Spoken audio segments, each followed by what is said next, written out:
Mapagpalang araw ng Miyerkules guys. Ayan. So pasado alas 12. Ngayon is November 1, All Saints Day sa mga Catholic Christians. So araw ng mga santo. Ayan guys, so ayan, tapos naman na tayo nagbisita sa mga mahal natin sa buhay, sa yung mga namayapa. So ngayon naman ito, pumunta ulit ako dito. Wala tayong magawa guys.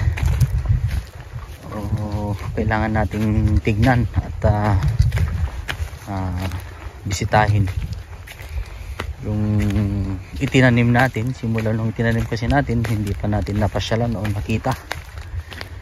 So, tignan natin ang rate o percentage ng germination rate ng tinanim natin na mais na sweet pear. Ayun guys, so ano bang araw ba noon? Mga siguro 4 days na, 4 days, 5 days.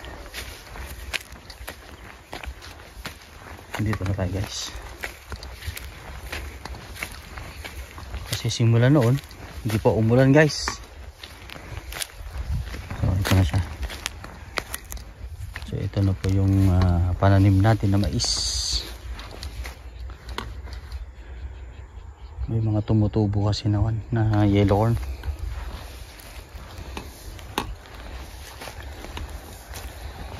Ito na sila guys. Yan.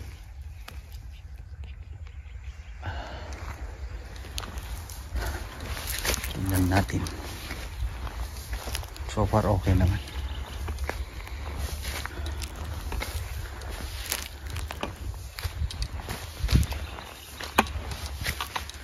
Tumutubo nga lang naman. Hindi.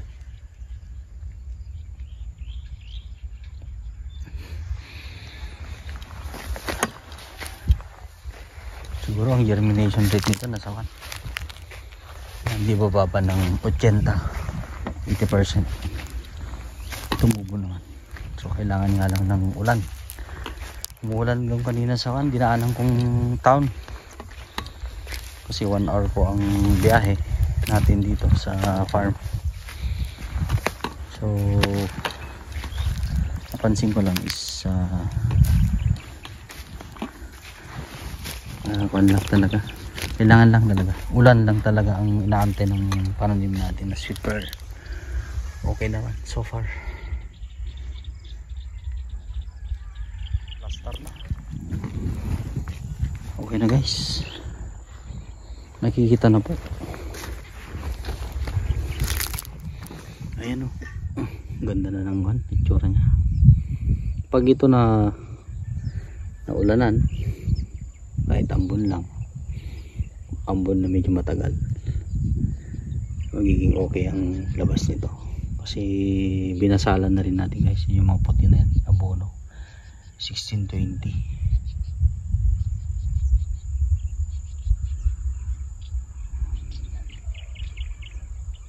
Ayan, so kakatuwa lang, naka-timing tayo sa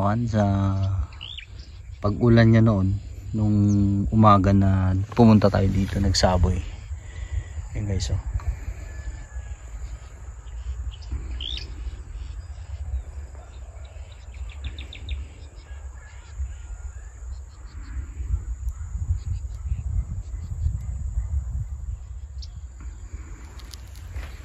Kakatuwa. So tatanggalin lang natin yung mga kumalat na mga tumubo na mga mais na yellow corn yan. Kasi gawa ng seeder, gawa ng harvester ko na. So tumalsik yung mga buto, yan na po yun, or yung mga bunga na kung marami na ganyan mais na yan, bunga yan na hindi na ilagay sa harvester. So pwedeng nahulog. So ito na siya guys. So kakatuwa. So far okay naman ang pananim natin na pechay.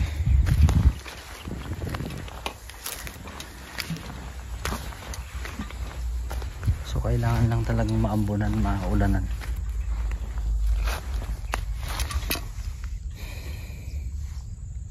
Kuan na to, hindi ako magkakamali, 1 week noong Sabado 8 nung Sunday 9-10. So pang 10 to 11 days to. Sabihin mo na lang pang 10 days. Pang 10 days yung pechay natin na punla.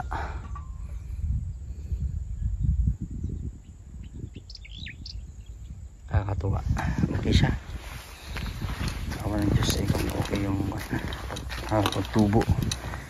Nag-aantay lang ng ulan guys. Ano.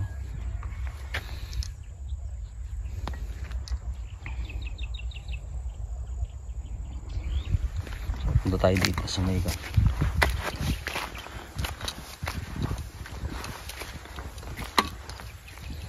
Saan ba yung yan?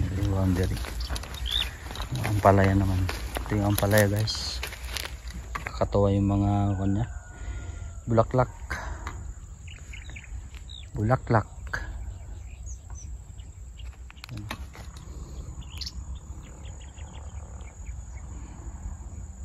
So yun guys. So dito muna. At may awan Diyos. Sa atin kasi itong pananim natin, isang tawag dito is pasupyat guys. So palusot ang sa Tagalog. Sa Ilocano pasupyat. Pasupyat, palusot na pagtatanim. Kasi ang main crop is mag-start yan ng December, January hanggang March, April. Yun yung main season. Second season o crop season is start yan ng May, June, July, August. Yun po yun. So ito sa atin, October ngayon. Ay, October nung nagtanim tayo. November na ngayon. November 1. So palusot po to. So parang gitna ng dalawang season. Yun guys, so kuha nga tayo muna konti ng palaya. So hanggang dito muna guys, maraming salamat at hanggang sa muli.